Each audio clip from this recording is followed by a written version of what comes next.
एक विठ्ठल भक्त गोरा कुंभार की है।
आज तो माँ बेटे दोनों विठ्ठल की आरती में आए हैं।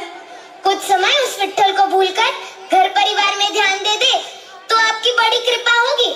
विठ्ठल भी तुम्हारे परिवार का हिस्सा है। हाँ हाँ, तो परिवार के सारे सदस्यों से मिलने का समय बराबर बराबर बांटना चाहिए ना। देखो, इस विठ्ठल ने तुम्हें मेरी अर्धांगिनी के रूप में चुना और ये नन्हा बालक भी उसी विठ्ठल की ही देन है। हाँ हाँ, विठ्ठल की ही देन है।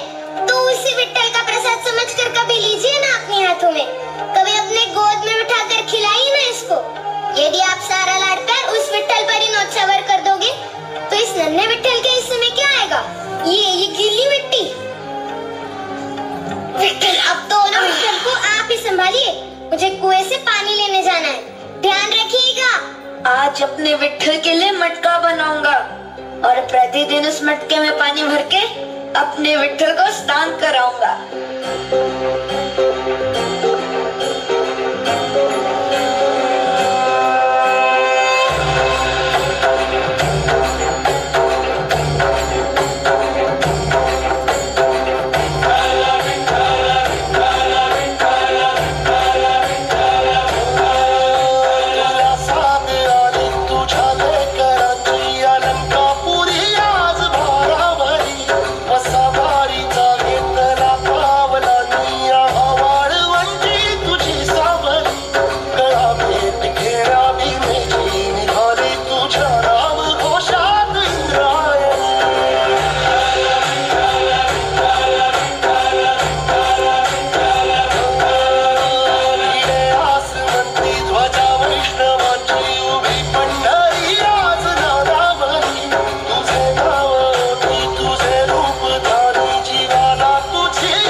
उगाच सांडून खऱ्याची संगत खोट्याची धरू नको.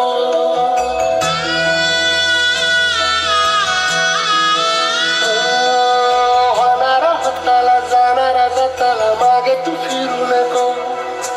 उगाच सांडून खऱ्याची संगत खोट्याची धरू नको. येईल दिवस तुझाही मानसा जिगर सोडू नको. तुझ्या हाती आहे डाव सारा निसर्गा चाल काळजी रे. देवा काळजी रे माझ्या देवा काळजी रे. देवा काळजी रे माझ्या देवा काळजी रे.